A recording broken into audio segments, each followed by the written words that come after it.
Just what is the prophetic meaning of evil sores? This is the first ball judgment of Revelation 16.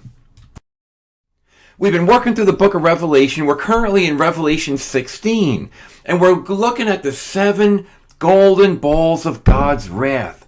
The first ball are these evil sores that are poured out on mankind, and we're going to find the spiritual meaning of that. We're going to look at that using the book of Revelation and the entire Bible, because the entire Bible is the Word of God. It's Jesus speaking to us. It's the Word of Christ, the Spirit of Christ. We compare spiritual with spiritual. We look at precept upon precept, line upon line, a little bit here, a little bit there. How precious are God's words to us. And we look at the sum of them, the complete totality. We go through the Bible looking for truth. And we're going to look at the first ball of Revelation. Okay, so we've looked in the last video, these 7 angels with 7 balls. 7 is the perfection of God's purpose in judgment. It's the 7 last plagues that fills up the wrath of God. And these balls of the plagues are golden. They have great value because they bring justice. Okay, so this is the first of the 7 plagues. I've listed them here on the slide. And we're going to look at things like the sea being turned into blood, the beast kingdom being dark, the great Euphrates river dried up, 3 frogs coming out of the mouths of the beast, the false prophet, and the dragon, and the battle of Armageddon. So we're going to look at a lot of things in this chapter, but we're going to start with this idea about evil sores. Please consider subscribing to this channel. There's a little red button in the bottom right-hand corner. And let's move into the study on the evil sores. Okay, so here's the key verse, Revelation 16:2. The first went, which is the first angel, and poured out his vial or ball upon the earth. And that word earth there is literally the word land, and because that's where people dwell. And there fell a noisome and grievous sore upon the men which had the mark of the beast, and upon them that worship his image. And that word men there, as far as having the mark of the beast, it's the Greek word anthropos, which it just means all of humankind or all of mankind, which has the mark of the beast. So let's move on and ask some really key questions. So the key questions we're going to look at is, who are those with the mark of the beast and they worship the image of the beast? And we've looked at that in previous videos, but we're going to do a quick review on that. I have the videos tagged, so if you want to look at more, you can. But then we're going to look at the important symbolic meaning of a sore, which in some place in the Bible it's called a boil. It's these things on the human body. What's the symbolic meaning of that? And it shows up from time to time in the Bible, and we're going to look at those passages. And why is it, quote unquote, from the King James, noisome and grievous, where you need to understand what that means. Okay, so first let's look at the mark of the beast, and I've tagged the YouTube video on this slide that we looked at this in detail, but we see the passage in Revelation 13 where the false prophet causes all, both small and great, rich and poor, free and bond, which is pointing to it's all people, that to receive the mark in their right hand or in their foreheads. And this is referring to all the unsaved people, because God's people don't receive this mark. And no man might buy or sell except he has the mark. And we see that this business about the mark of the beast on the right hand and the forehead, the right hand represents the will of a person, the forehead represents the mind of a person. So it's all about, the mark of the beast has to do with identifying with the beast, which is the Antichrist, and he's leading Satan's kingdom during the Great Tribulation. In the thoughts, which is the mind, and the actions, which is the right hand, people will worship the beast by what's in their mind and what they do in their life, worshiping other gods and idols, having their mind set on the things of the world instead of things above. And the word buy and sell there has to do with these. You have to have that mark. You have to be in the beast kingdom if you wish to partake of Christian and religious activity. God's people are persecuted during the Great Tribulation. So that's what the mark of the beast is. Please consider looking at the other video to look at this in more detail. Similarly, we see the image of the beast. The false prophet makes his image to the beast, and he has power to give life or spirit, that's the literal word there, unto the image of the beast, that the image of the beast should both speak and cause that as many as would not worship the image should be killed. The image here we saw in our previous YouTube video, which I'll tag on this slide, represents the false Christian church during the Great Tribulation. It's the image of the beast. Just as true Christians are the image of Christ, false Christians in the false Christian church are the image of the Antichrist. The life, as we said, literally it's the spirit. So in other words, this image, this church, this false church is speaking. It's speaking false things. It's bringing error. It's bringing deception. It's bringing persecution. But people still worship this image. They worship their church. They listen to the church. They follow it to the ends of the world. They give all their resources. They support it because it's what they want to hear. It's about worldliness is okay. And you're okay, I'm okay. So the image of the beast is a representation of those who are following false Christianity. So let's turn now and look at that noisome and grievous sore. The words in the Greek for noisome and grievous are the words kakos in the Greek and paneros. And what those words, they're almost always translated as the word evil. And it's kind of interchangeable because one has to do with, kakos has more to do with the character, and the paneros has more to do with the actual effect.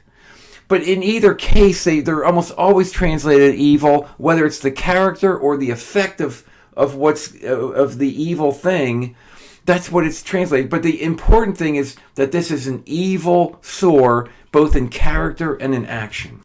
Okay, and we see though, and we would question, so why is this evil? Why is this an evil sore? But it's because Judgment Day is noted as an evil day. It's an evil thing because God is now taking justice. It's hurtful. It's destroying people. It's destroying body and soul. It's affecting everybody in the world that's not a Christian. It's that last day. It's the judgment part. Proverbs 16:4, the Lord has made all things for himself, yea, even the wicked for the day of evil. The day of evils where the wicked are judged. Jeremiah 17:18, let them be confounded that persecute me, but let me not be confounded. Let them be dismayed, but let not me be dismayed. Bring upon them the day of evil and destroy them with double destruction. That's what Judgment Day is like, and that's why this is an evil sore. It's because it's Judgment Day. It's painful. It's hurtful. Just as a real sore or a real boil can be very painful and difficult. And we see judgment on Babylon. It's the same thing. It's an evil day. Therefore shall evil come upon thee. Thou shalt not know from whence it rises, and mischief shall fall upon thee, and thou shalt not be able to put it off. And desolation shall come upon thee suddenly, which thou shalt not know. Its Judgment Day is referred to as a day of evil. Okay, we though in this Christian life, until that day of evil, we do not return evil for evil. Because God is going to return the evil for evil. Romans 12, recompense to no man evil for evil. Provide things honest in the sight of all men.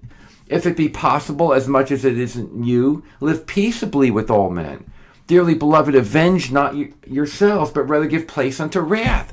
Give place to God's wrath. For it is written, vengeance is mine.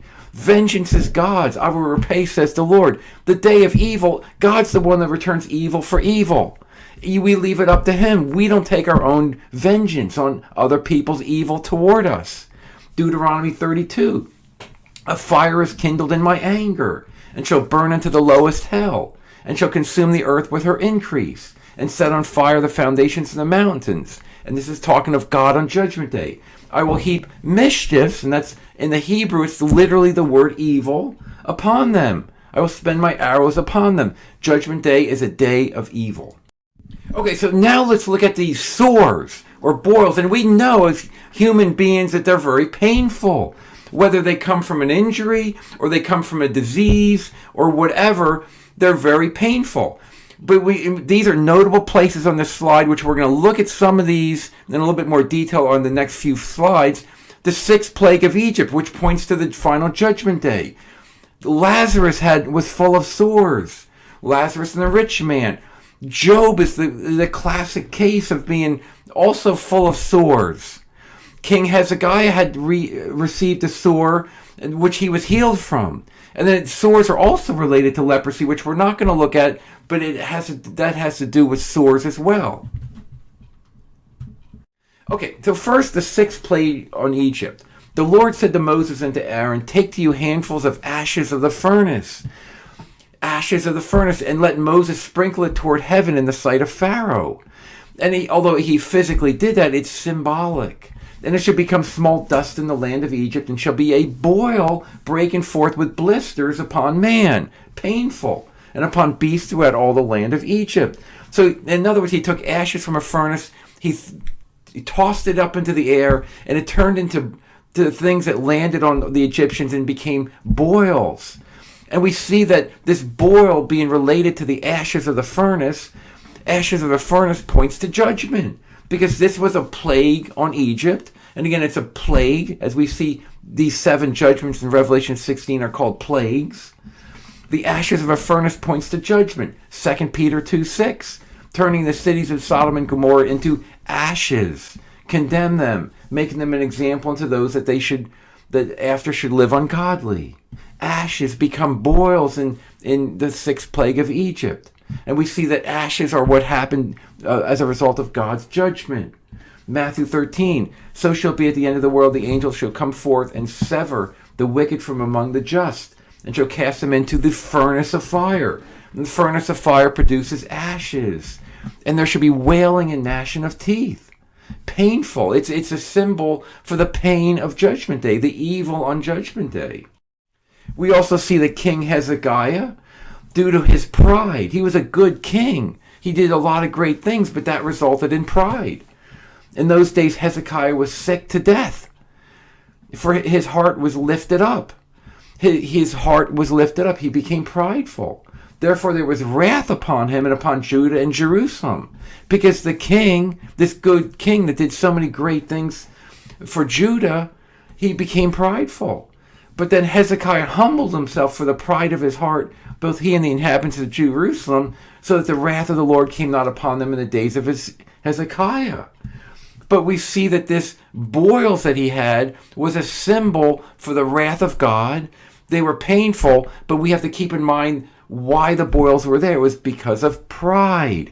And all those with the mark of the beast, all those who worship the image of the beast, all those people that are unsaved have pride in their hearts. They do not submit themselves to God.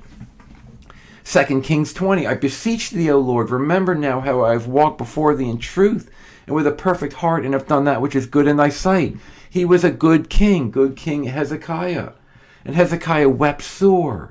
And Isaiah said, "Take a lump of things," and they took it and laid it on the boil, and he recovered. He was healed, but it was a symbol that we need to take note of. It was a symbol for the wrath of God, and it happened because of pride.